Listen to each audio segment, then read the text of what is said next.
কোন একদিন এদেশের আকাশে কালেমার পতাকা দুলবে, সেদিন সবাই খোদাই বিধান পে দুঃখ বেদনা ভুলবে। কোন কথা ঠিক না ঠিক? কোন একদিন এদেশের আকাশে কালেমার পতাকা দুলবে, সেদিন সবাই খোদাই বিধান পে দুঃখ বেদনা ভুলবে। আমার বন্ধুগণ, আল্লাহ রাব্বুল আলামিন বলেন, ইন্না নাহনু নাযালনা যিকরা ওয়া ইন্না লাহু লাহাফিজুন।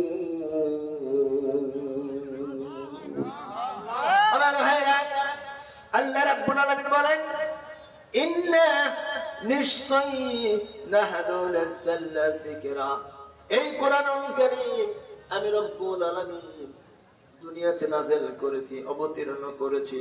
আর এই কোরআনের সংরক্ষণ এবং এই কোরআনকে হেফাজত করার দায়িত্ব আমি রব্বুল আলামিন নিজের হাতে গ্রহণ করেছি। সুবহানাল্লাহ। এটা কার কথা? আল্লাহর কথা। সূরা হিজর 9 নম্বর আয়াত। আল্লাহ রাব্বুল আলামিন বলেন, এই কোরআনের আলোকে নির্বাপিত করার জন্য, এই কোরআনকে নিশ্চিহ্ন করার জন্য তদানীন্তন সময় থেকে আজকে শুধুই নয়, কিয়ামতের আগ পর্যন্ত কিন্তু উতবা সাইবা আবু জাহল আবু সুফিয়ান এরা তো চলে যান, মারা গেছে, কিন্তু এদের কিছু কর্মচারী কর্মকর্তা, এদের কিছু অঙ্গ সংগঠন নাতিপুতি কিয়ামতের আগ পর্যন্ত এই দুনিয়াতে থাকবে। জোরে বল ঠিক কিনা? এবং এই কোরআনকে সুপ্রতিষ্ঠিত করার জন্য মুহাম্মদ রাসূলুল্লাহ সাল্লাল্লাহু আলাইহি ওয়াসাল্লাম তিনি থেকে শুরু করে হযরত আবু বকর, হযরত ওমর, হযরত ওসমান, হযরত আলী, এরকম খালিদ বিন ওলীদ, সাহাবায়ে কেরাম রাদিয়াল্লাহু তাআলা আনহুমরা আজীবন পর্যন্ত সংগ্রাম করে গিয়েছেন এই কোরআনকে এই আল্লাহর জমিনে সুপ্রতিষ্ঠিত করার জন্য। জোরে কথা ঠিক না ঠিক? আমার তাহলে বুঝতে হবে, এই কোরআনের আলোকে নির্বাপিত করার জন্য, এটাকে নস্যাৎ করার জন্য একদল চক্রান্তকারী লোক পৃথিবীতে থাকবে, এবং এটাকে সুপ্রতিষ্ঠিত করার জন্য আরেকদল লোক পৃথিবীতে দুনিয়াতে থাকবে। জোরে বলুন সুবহানাল্লাহ। আমার ভাইরা, একটু ভালো করে শুনেন। 2000 সালের ঘটনা।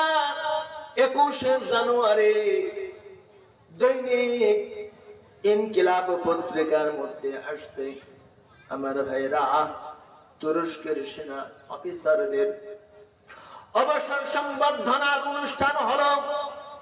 একটু ভালো করে শোনেন।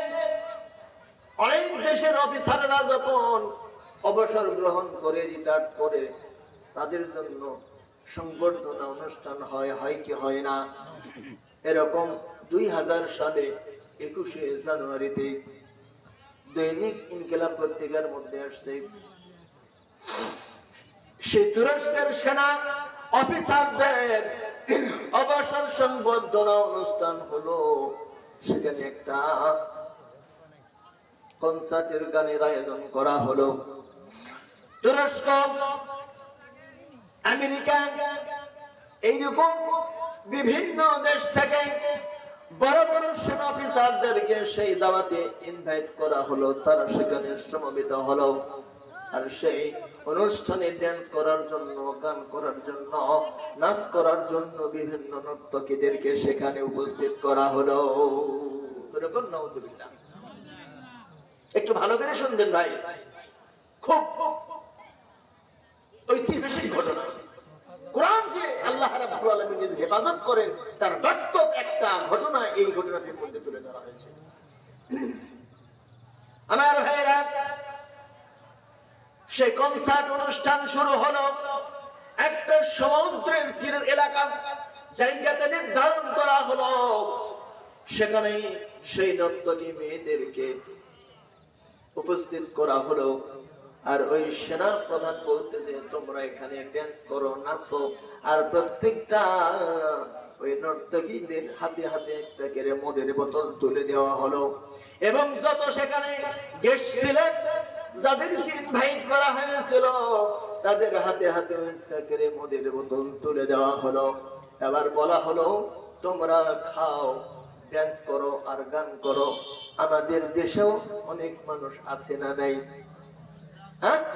দুনিয়াটা মস্ত বড়, খাও দাও ফুর্তি করো, আগামী কাল বাঁচবে কিনা বলতে পারো। এই বেলে ভাই মদ খেয়ে নাও, কাল নিষিদ্ধের ভরসা বই সাদনি জাগিবে, যুগ যুগ ধরে আমরা তো আর রইব না। ভালো রে, খাও রে, ড্রিঙ্ক করো। অনেক লোক আছে না নাই? এখনো বাংলার জীবনে অনেক ছেলে পেলে তেল খায়, আপনার ইয়াবা খায়, গাঁজা খায়, জুতার আটা পর্যন্ত খায়। ভুল বলতেছে নাকি ভাই? আমার ভাইরা, আল্লাহর নবী মুহাম্মদ রাসূলুল্লাহ সাল্লাল্লাহু আলাইহি ওয়াসাল্লাম বলেন, আমার সাহাবায়ে কেরাম তোমরা ভালো করে শোনো, আমি রাসূল তোমাদের কাছে বলে যাচ্ছি, মৃত্যুর পর যখন মানুষকে দাফন কাফন করে কবরে রাখা হয়, বিসমিল্লাহি ওয়া আলা মিল্লাতি রাসূলিল্লাহ, এই দোয়াটি পড়া হয় কি হয় না? আমার ভাইরা, বিশ্বনবী বললেন, অনেক মানুষদেরকে কবরে দাফন কাফন করার সময় মানুষ বলে, বাবা মুখটা কিবলার দিকে দাও, বুকের বাঁধনটা খুলে দাও, সিনার বাঁধনটা খুলে দাও, পায়ের বাঁধনটা খুলে দাও, কাপড়ের কি ডিরেকশন দেওয়া হয় কি হয় না? আমার ভাইরা, মুখটা কিবলার দিকে আছে নাকি ভালো করে দেখো। বিশ্বনবী বলেন, যতই কিবলার দিকে তোমরা মুখ দাও না কেন, আমি রাসূল আল্লাহর কসম করে বলতেছি, 7 শ্রেণীর ব্যক্তির মানুষ যখন দাফন কাফন করার পরে 40 কদম যখন চলে যাবে, আমার কথা যদি বিশ্বাস না হয়, তোমরা কবর খনন করে দেখবে, ওই 7 শ্রেণী মানুষের লাশ যদি কিবলার দিকে মুখ থাকে, আমি রাসূল কিয়ামতের দিন মিথ্যা বলে সাব্যস্ত হয়ে যাব।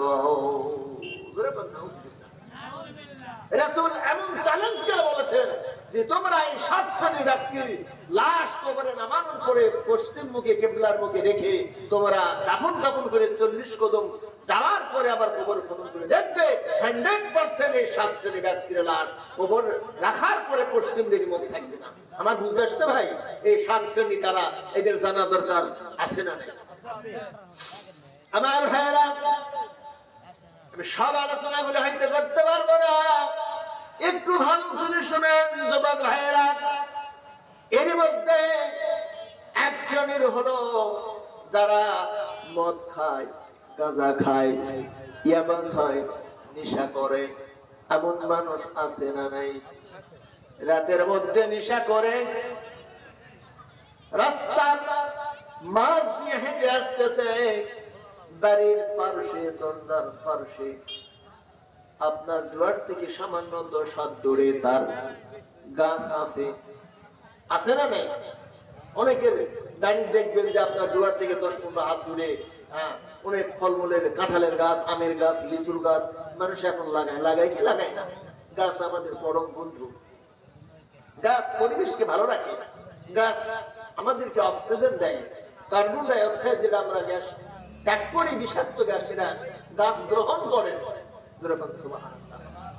এই গাছের সাথে উনি টাস্টি খায়, ধাক্কা খায়, এমন মাল লুট করছে, বলতেছে আসসালামু আলাইকুম ভাই, আমার সাইড দেন। এমন ছেলে আছে না নাই?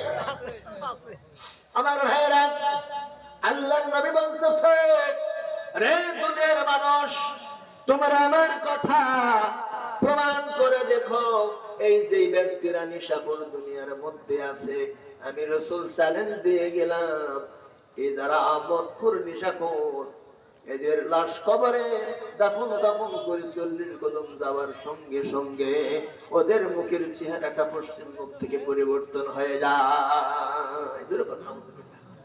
আমার ভাইরা, তাহলে আজকে ইয়াং জেনারেশন, যুব সমাজ আজকে এই দিশাতেই ক্ষতিগ্রস্তর মধ্যে ধ্বংসর দিকে চলে যাচ্ছে। যখন কথা ঠিক না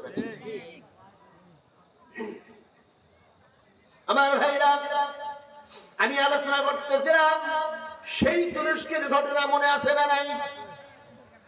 এবার তুরস্কের সেনা অফিসার প্রত্যেকটা নর্তকীদের হাতে মদের বোতল দিয়া গান শুরু হয়ে গেল, ডান্স শুরু হয়ে গেল। এবার সেই ওই কনফারেন্স অনুষ্ঠানে, সংবর্ধনা অনুষ্ঠানে একজন সেনা কর্মকর্তা ক্যাপ্টেন ছিলেন। ইনি ছিলেন খুব আল্লাহওয়ালা। ইনি কুরআনুল কারীমকে তেলাওয়াত করতেন। কুরআনুল কারীম মোতাবেক তিনার দৈনন্দিন জীবন, সামাজিক জীবন উনি পরিচালনা করতেন। এমনও লোক কিছু অফিসার বাংলাদেশে এখনো আছে না নাই? তারা কোরআন দিয়ে তার জীবন পরিচালনা করেন এবং তিনিও চান যে এই কোরআন মোতাবেক এই বাংলার জমিনটা যেন কায়েম হয়ে যায়। কোন একদিন এদেশের আকাশে কালেমার পতাকা দুলবে, সেদিন সবাই খোদাই বিধান পে দুঃখ বেদনা ভুলবে। কোন কথা ঠিক না ঠিক? কোন একদিন এদেশের আকাশে কালেমার পতাকা দুলবে, সেদিন সবাই খোদাই বিধান পে দুঃখ বেদনা ভুলবে। আমার ভাইরা, সেদিন আর বেশি দিন দূরে নাই। ইনশাআল্লাহ আমরা আবহাওয়ার পূর্বাভাস বুঝতে পারছি। এই বাংলাদেশ থেকে স্বৈরাচার সরকার, জালেম সরকার উৎখাত হয়ে গেছে। এই বাংলার জনগণ ইসলামী পতাকা দু হাত তুলে দেখার কে কে চান উঠতে ভোট করতে? লিল্লাহে তাকবীর, লিল্লাহে তাকবীর। আমার ভাইরা, ইনশাআল্লাহ চিন্তার কারণ নাই। আগামী দিন আসতেছে, মানুষ এখন চাচ্ছে যে এই বাংলাদেশটা, অনেক দলকে আমরা দেখছি অন্তত পক্ষে একটিবার যারা কোরআন রাষ্ট্র পরিচালনা করতে চায় এদেরকে আমরা একটিবার দেখছি। আমার ভাইরা, সেদিন চলে আসতে চিন্তার কারণ নাই। এই বাংলাদেশের সরকার, শেখ হাসিনা খুনি সরকার, ইনি এই কোরআনের আলোকে নির্বাচিত করার জন্য, ইসলামকে ধ্বংস করার জন্য বাংলাদেশে যারা কোরআন নিয়ে কথা বলতেন, বাংলাদেশে যারা কোরআনের প্রচারক ছিলেন, যারা কোরআনের টাকি ছিলেন, তাদেরকে ধরে ধরে জেলখানার মধ্যে আবদ্ধ করে রেখেছিলেন। যখন কথা ঠিক না ব্যাঠি? আমার ভাইরা, কোরআনের পাখি আল্লামা দেলোয়ার হোসেন সাঈদী, মানে গত মাসে আমি তার কবরে জিয়ারত করতে গেলাম, আর সেখানে তার কবরটা দেখে আমি বললাম, আল্লাহর বান্দা, আল্লাহর গোলাম, হে কোরআনের পাখি, আজকে আপনি দীর্ঘ 40 বছর পর্যন্ত এই কোরআনকে প্রচার করতে করতে আজকে আপনি নিশ্চিন্তে এই জান্নাতের মধ্যে ঘুমাই আছেন। ধরে কোন সুবহানাল্লাহ। আমার ভাইরা, চিন্তার কারণ নাই। কেউ কোনদিন এই কোরআনের মানে কায়েম থেকে, কোরআনের আইন থেকে, কোরআনের পথ থেকে মানুষকে যতই টর্চারিং করে হোক, তাদেরকে যে কোনো ভাবে হোক আল্লাহর পথ থেকে দূরে রাখা সম্ভব নয়। দূরে কোনো কথা ঠিক রাখি। বুবু আইবা, বুবু আইবা হানা, এইবার আলে বুবু ক্ষমতা পাইবা হানা। কথা ঠিক না ঠিক? বুবু আইবা, বুবু আইবা হানা, এইবার আলে বুবু ক্ষমতা পাইবা হানা, এইবার আলে বুবু গহদি পাইবা হানা। খোঁজ নাই বুবু কাদের কাকার, অবস্থা খারাপ দরবেশ বাবার, আনিসুল হক আপু জেহেলের ভিতরে। কথা ঠিক না বেশি? ববু আইবা না, এইবার আলে ববু ক্ষমতা পাইবা না। খোঁজ নাই বহু কাদের কাকার, অবস্থা খারাপ দরবেশ বাবার, আনিসুল হক এমন জেলখানাতে। কি আইনলে বড় বড় কথা বলতো, আমরা পালাবো না, আমরা পালানোর জাতি না। মিস্টার ফখরুল সাহেব, আপনার বাসাতে একটু জায়গা দেবে? কি কর, এরকম বড় বড় বক্তব্য দিচ্ছিল। আজকে তারা হারে চলে গেছে। কি কথা ঠিক না ঠিক? আজকে বড় বড় কথা বলতো, আজকে তারা বাংলার জমিন থেকে চালে যেতে বাধ্য হয়ে গেছে। আমার ভাইয়েরা, আমি আলোচনা করতেছিলাম এই শয়তানেরা সেখানে গান শুরু করে দিল, নাচ শুরু করে দিল তুরস্কের মধ্যে। সেই জায়গাতে একটা বিরাট সমুদ্রের একটা এলাকার মধ্যে ঘটনা মনে আছে না? লিল্লাহে তাকবীর, আবুল কালাম ভাইয়ের আগমন, লিল্লাহে তাকবীর। আমার ভাইয়েরা একটু ভালো করে শোনেন। এবং তুরস্কের সেই সেনা প্রধানদের, সেনা কর্মকর্তাদের সংবর্ধনা অনুষ্ঠানে যখন কোরআনুল কারীম থেকে আয়াত শুরু হয়ে গেল, সেই ক্যাপ্টেন সাহেব আলোচনা করতে করতে